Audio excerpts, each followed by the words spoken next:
નિર્જલા એકાદશીનું વ્રત કરવાથી બધા જ તીર્થમાં સ્નાન કરવાનું અને બધા જ દાન કરવાનું ફળ મળે છે.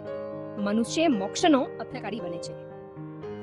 ભીમ એકાદશી અથવા નિર્જલા એકાદશી તરીકે ઓળખાતી આ એકાદશી જેચ શુક્લ એકાદશીના દિવસે આવે છે. આ વર્ષે સ્માર્ત અનુયાયીઓ માટે બુધવાર અને વૈષ્ણવ અનુયાયીઓ માટે ગુરુવારે તેની ઉજવણી કરવામાં આવશે. જ્યોતિષ શાસ્ત્રો અનુસાર જો સૂર્યોદય પછી પહેલા 3 કલાક કોઈ ચંદ્ર તિથિ ન હોય તો તહેવાર પાછલા દિવસે ઉજવવો જોઈએ. જો કે વસના પરબ્રહ્મણ સૂર્યોદય સમયે ચંદ્ર તિથિ હોય તે જ દિવસે તહેવાર ઉજવવામાં આવે છે. આમ બુધવારે શિવના અનુયાયીઓ અને ગુરુવારે વિષ્ણુના અનુયાયીઓ નિર્જલા એકાદશીનું વ્રત કરશે. નિર્જલા શબ્દનો અર્થ છે આખો દિવસ પાણીનો ત્યાગ.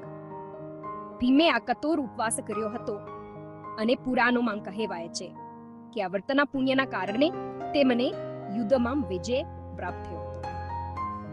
બધા પાંડવો આખું વર્ષ એકાદશીનું વ્રત રાખતા હતા, પરંતુ ભૂખ સહન ન કરી શકતા ભીમને મહર્ષિ વ્યાસે સલાહ આપી, જેને નરકનો થોડો પણ ડર હોય તેને શુક્લ અને કૃષ્ણ પક્ષ બંનેમાં એકાદશીનું વ્રત કરવું જોઈએ અને અનાજનો ત્યાગ કરીને ફરાહાર જ કરવો જોઈએ. આ સાંભળીને ભીમે, જેમને બહુ ભૂખ લાગતી હતી, કહ્યું, હે પ્રભુ, મારા પેટમાં વૈક નાનામની અગ્નિ બળે છે, જે ખોરાક વિના શાંત થતી નથી. તેથી મારા માટે આખું વર મહિનામાં 2 વાર ઉપવાસ કરવું અશક્ય છે. કૃપા કરીને એક એવું વ્રત સૂચવો જે મને બધાના પુણ્ય આપી શકે. પછી મહર્ષિ વ્યાસે તેમને જેત શુક્લ એકાદશીનું વ્રત કરવાની સલાહ આપતા કહ્યું, હે વાવ પુત્ર, નિર્જલા એકાદશીનું વ્રત કરવાથી તમને બધા તીર્થમાં સ્નાન કરવાનું અને બધા જ દાન કરવાનું ફળ મળશે. આખું વર્ષ બધી જ એકાદશીનું વ્રત કરવાથી જે ફળ મળે છે તે આ એક જ એકાદશીના વ્રતથી મળી શકે છે. આ એકાદશી તન, સમતુતિ, સ્વાસ્થ્ય, સફળતા અને યુદ્ધમાં વિજય આપશે.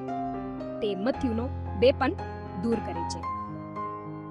નિષ્ઠાપૂર્વક નિર્જલા એકાદશીનું વ્રત કરવાથી મનુષ્ય મોક્ષ અને ઉચ્ચ લોકોમાં સ્થાન મેળવવા માટે યોગ્ય બને છે.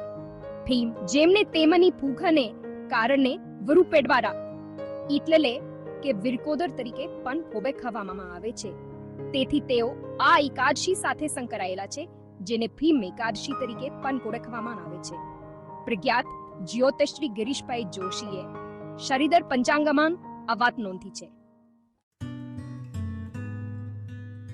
ચાલો આપણે આનંદમય સ્પંદનોનો સ્વીકાર કરી છીએ, કારણ કે આપણે નિર્જલા એકાદશીના મહત્વમાં ડૂબકી લગાવી છીએ.